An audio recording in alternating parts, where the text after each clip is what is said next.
오늘은 후방 카메라 백화 현상이 심한 차량을 가져왔습니다. 외부 렌즈가 문제면 이렇다고 하던데 후방 카메라의 외부 렌즈는 굉장히 깨끗해 보입니다. 이 렌즈 문제는 아닌 것 같긴 한데 컴파운드와 안경 닦기를 사용해서 한번 닦아보겠습니다. 한 몇 분 동안 문질러 봤습니다. 꼼꼼히 했다고 생각했는데 달라진 게 없습니다. 혹시 제 손가락에 문제가 있나 싶어서 다른 분의 방법을 한번 써보겠습니다. 폴리워치는 아니지만 이 컴파운드도 효과가 있을 겁니다. 아까보다 광택이 더 살아나긴 했습니다. 그런데 결과는 전혀 바뀌지 않았습니다. 그냥 후방 카메라를 바꾸는 게 빠르겠다 싶어서 내장재 탈거부터 시작하겠습니다. 따로 고정부가 안 보인다면 그냥 제거할 수 있다는 뜻입니다. 내장재니까 손상 안되게 잘 보관해두고 옆에 보이는 나사도 풀어줍니다. 여기도 나사 외에는 뭐가 없어서 이리저리 흔들어가면서 제거해주시면 됩니다. 클립이 하나 안 빠져서 내장재를 써서 다시 뽑아줬는데 이건 솔직히 제가 못한 겁니다. 반대쪽까지 똑같이 제거해줍니다. 이 십자 고정 클립은 바깥쪽을 잡아주면서 안쪽을 십자 드라이버로 풀어주시면 되는데 나오면서 바로 들어가지 않게 누르는 힘은 최대한 안 줘야 합니다. 트렁크 손잡이의 표시를 제쳐주면서 여기도 제거해줍니다. 이게 단순한 손잡이였으면 이렇게 만들 이유가 없었을 겁니다. 아까 제거했던 내장재와 똑같이 끝부분에 나사가 하나씩 있습니다. 다 제거해주시면 되고 나사 구멍이 뻔히 보이는 건 어렵지 않습니다. 저 구멍을 막아두는 경우를 조심해야 합니다. 무슨 말이냐 하면 이런 커버가 있는 경우 잘 모르면 열어보는 게 좋습니다. 숨겨진 나사가 있을 수 있는데 다행히 이 차는 트렁크 강제로 여는 곳이나 어디나 그런 게 없습니다. 손 안 다치게 조심해서 내장재를 살살 당겨보고 혹시나 잘 안 빠지면 뭐가 더 있다는 겁니다. 물론 저는 다 제거했기 때문에 잘 빠졌습니다. 마찬가지로 잘 보관해놓고 아까 트렁크 안에서 여는 게 이런 겁니다.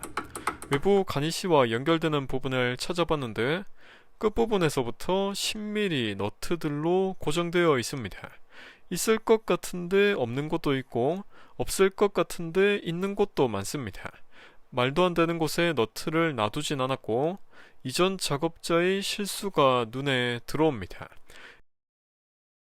이럴 때 전동 공구가 있어야 편합니다. 눈에 보이는 족족 너트를 다 풀어주고 잘 보관해 놓습니다.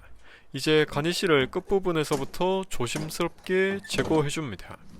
카메라 너트 녹슨 게 출고할 때 달았을 것 같습니다. 여기가 가니쉬의 배선 커넥터이고 아래로 보이는 게 딱 봐도 후방 카메라 배선입니다. 재활용 가능할 것 같기도 한데 일단 순정 커넥터와 후방 카메라 커넥터부터 다 제거해서 가니쉬부터 완전히 제거해 주겠습니다. 여기엔 번호판 등과 후방 카메라 밖에 없습니다. 다시 돌아와서 딱 봐도 여기 빨간 선이 후진등과 연결된 것 같고 이 검은 선은 접지선입니다. 후진등 전구는 여기인데 결국 이 커넥터로 작동합니다. 기존 배선이 제 후방 카메라와 똑같이 생겨서 기대해봤는데 기적적으로 작동 안합니다. 혹시 배선과 핀 배열이 달라서 그런가 생각을 좀 해봤는데 선을 잘라서 뭐가 전원선이고 접지이고 영상선인지 확인해 보겠습니다. 일반적으로 노란 선이 영상선, 검은 선이 접지, 빨간 선이 전원, 즉 후진등입니다. 확인해봤는데 똑같습니다. 어떻게 확인했는지 보여드리자면 접지선과 검은 선이 서로 연결됐는지 확인했던 겁니다. 저항이 나오면 연결되어 있고 같은 선입니다. 그러면 빨간 선은 후진등과 연결되는 게 맞는지 이것도 확인해야 합니다. 빨간 선 살짝 벗겨서 보니 후진등 맞습니다. 확인했으니 새 후방 카메라의 전원선, 접지선, 영상선과 똑같이 연결해줍니다. 인생은 언제나 희망을 품을 때 가장 빛나는 법입니다. 그리고 모든 수고가 쓸모없는 것으로 판명되었을 때 포기하지 않는 것이야말로 끈기이고 모두가 가져야 할 것입니다.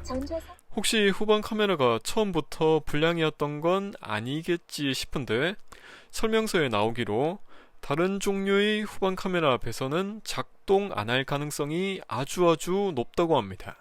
일단 제 차를 이용해서 확인해 보니 후방 카메라 잘 작동합니다. 그러면 내비게이션 뒤쪽 문제인가 싶어서 매립된 걸 뜯어서 다시 확인해 보겠습니다. 이렇게 다 준비를 해놨고 직결해서 바로 확인해 보려고 합니다. 서제 랩이라서 배선이 장난이 아닌데 후방 카메라로 짐작되는 곳에 영상선을 꽂아놨습니다. 영상선은 됐고 이제 후진등과 접지 역할을 할 선 두 가닥이 남았는데 12V 전동 공구 배터리에 물려서 작동하는지 보니까 잘 작동합니다. 화질구지인 건 엄한 곳을 보고 있어서 그렇습니다. 이 배선들을 어느 정도 정리하면서 새로운 후방 카메라 배선을 놓을 생각하니 암담한데 이 영상선 옆에 있는 배선은 연결 안 해도 잘 작동됐습니다. 약 1시간 뒤 대작업을 거쳐서 후방 쪽 배선은 새로 설치를 했고 기존 배선은 잘라냈는데 여기에 새 배선을 연결해서 앞에서 당겨서 가져오려고 합니다. 앞쪽 기존 배선도 제거를 했고 퓨즈박스와 무릎 쪽 커버, 내비게이션 매립된 것까지 제거해서 작업했습니다. 생각했던 것보다 작업이 커졌는데 백화 잡는 꿀팁, 후방 카메라 배선 살리는 꿀팁 전부 쓸모가 없었던 것 같습니다. 이게 인생이 아닌가 싶습니다.